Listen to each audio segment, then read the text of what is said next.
பிரச்சனை வந்தபோது ஆதாமும் ஏவாளும் பாருங்க எப்படி கர்த்தரை பிரச்சனைக்குள்ள கொண்டு வந்தாங்க பாருங்க.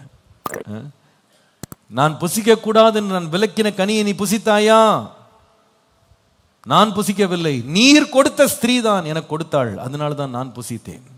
கர்த்தர் மேலேயே பழிய போட்டு அவர் தான் குற்றம் செய்த மாதிரி.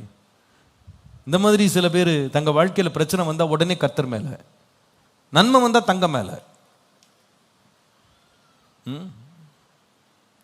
எல்லாம் நல்லபடியா நடந்தா நான் கட்டின பாபிலோன் அல்லவான்றுவாங்க.